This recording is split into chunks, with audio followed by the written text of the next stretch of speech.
আসসালামু আলাইকুম ওয়া রাহমাতুল্লাহি ওয়া বারাকাতুহু।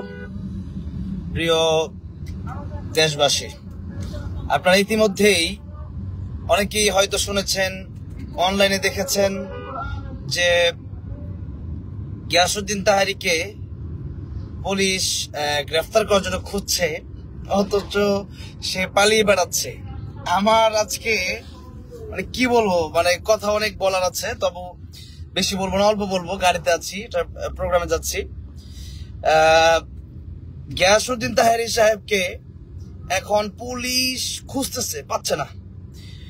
আচ্ছা, আজকে আমার সেই কথা মনে পড়ে গেছে যখন আল্লামা সাইদ রহমতুল্লাহকে গ্রেফতার করা হলো, যখন আল্লামা মামুনুল হক হাফিজাহুল্লাহকে গ্রেফতার করা হলো, এবং যখন মুফতি আমির হামজা হাফিজাহুল্লাহকে গ্রেফতার করা হলো, যখন খালেদ সাইফুল্লাহ আইয়ুবী হাফিজাহুল্লাহকে গ্রেফতার করা হলো, যখন মুফতি সাখাওয়াত হোসেন রাজি হাফিজাহুল্লাহকে গ্রেফতার করা হলো, যখন আল্লামা জুনায়েদ হাবিবকে গ্রেফতার করা হলো, যখন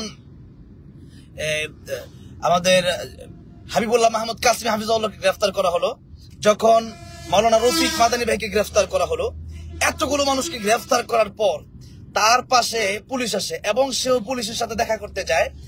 এবং এই কথা, একটা কথা সে বলেছিল, গিয়াসউদ্দিন তাহারী সাহেব একটা কথা বলেছিল যে আমরা ভালোই আছি, তোমরা খারাপ দেখি তোমাদেরকে জেলে নেই। কিন্তু আমি বলেছিলাম না, আল্লাহ রাসূল সাল্লাল্লাহু আলাইহি ওয়াসাল্লামকেও আবু জাহেলরা জেল দিয়েছিল, তিনটা বছর রাসূল সাল্লাল্লাহু আলাইহি সাল্লামকেও কারাগারে রাখা হয়েছিল। সেই দিন মানুষ, সেই কথা মানুষ শুনেছিল। এবং এই যে আল্লামা সাইদি রহমতুল্লাহ আলাইহি থেকে নিয়ে এই পর্যন্ত এই স্বৈরাচার যাদেরকে গ্রেফতার করেছে, যাদেরকে এই দুনিয়া থেকে বিদায় করে দিল, তাদের বিরুদ্ধে তাহারী বলল। এবং আল্লামা সাইদি রহমতুল্লাহ আলাইহি থেকে নিয়ে এই পর্যন্ত বাংলাদেশের শত শত মজলুম আলেমদের বিপক্ষে এই তাহারী কথা বলেছে।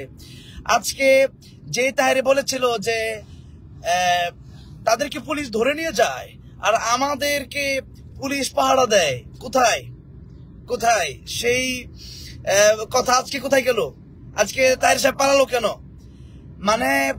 কি কি চিন্তা হলে মানুষের মস্তিষ্ক কত খারাপ হলে পরে এই কথা বলতে পারে যে যারা তোমরা ভালো না, এই জন্য তোমাদেরকে পুলিশ খুঁজে, আর আমরা ভালো এই জন্য পুলিশ পাহারা দেয়।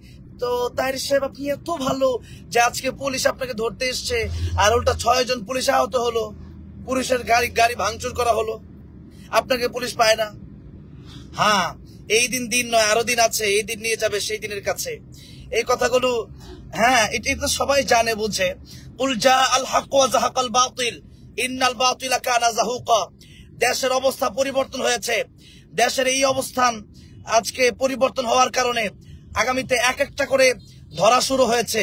সবগুলো মুনাফিক গুলো ধরা খাবে, এবং কবর পূজারী, মাজার পূজারী, এই কি বলে এটাকে, যারা শিরকে দেশে কায়েম করতে চেয়েছিল, এই ভণ্ডগুলো আস্তে আস্তে ধরা খাবে। এই তো শুরু হলো, কেবলমাত্র তাহেরীর মাধ্যমে খেলা শুরু হয়ে গেছে।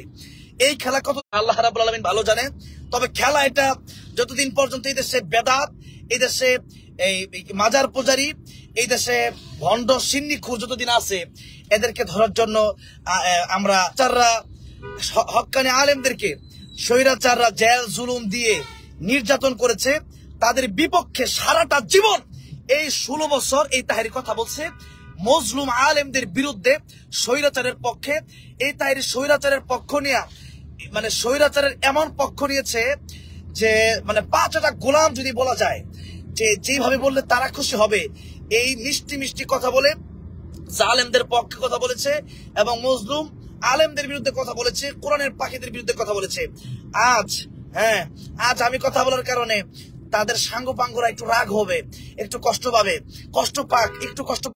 এই সময়টা সেই কথাটা তাহেরী হয়তো চিন্তা করে নাই।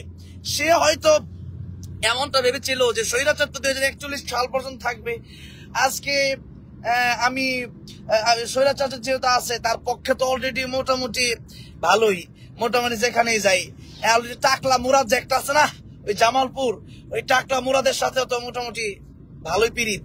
এখন ওই পিরিত তো ছুটছে, এখন কই আসলে টাকলা মুরাদ, তারপরে ওই যে কি বলে এটাকে, ডিবি হারুন, এরপরে আরো যেই কিছু আওয়ামী লীগের 5টা গোলামগুলা ছিল, এরা কোথায়? এরাও শেষ, এবং এদের 5টা গোলামি যারা করছিল এরাও এখন ধরা খাবে। তাই এবার তাহেরকে গ্রেফতার করা হচ্ছে। তাহলে আমি একটা কথা শেষে বলতে চাই যে সে এত ভালো মানুষ, সে বলেছিল যারা ভালো মানুষ তাদেরকে পুলিশ ধরবে কেন?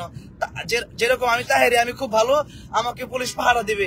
তাহলে পাহারা দেওয়ার জন্য পুলিশ আসে না কেন? বরং পুলিশ দেখলে এত ভয় কেন? তো ভয়, ভালো মানুষ কি পুলিশ দেখতে দৌড়ায়? যাই হোক, অবশেষে এটাই প্রমাণ হলো যে দিন একরকম থাকে না। এতদিন ইসলাম বিরুদ্ধে কাজ করে হক্কানি আলেমদেরকে ধরা হয়েছিল। এখন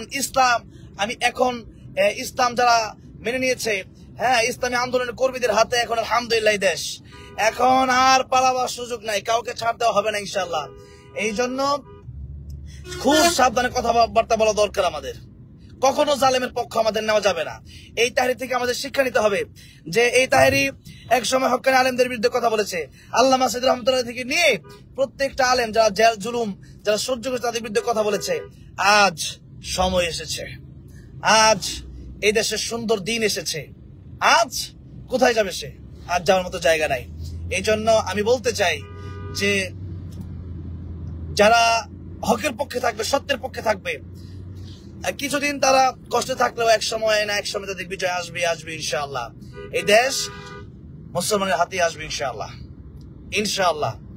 আল্লাহ রাব্বুল আলামিন আমাদেরকে সকলকেই যেন এই দেশে সত্যের পক্ষে, কোরআনের পক্ষে, ইসলামের পক্ষে থাকার তৌফিক দান করেন, আমিন। আসসালামু আলাইকুম ওয়া রাহমাতুল্লাহি ওয়া বারাকাতুহু।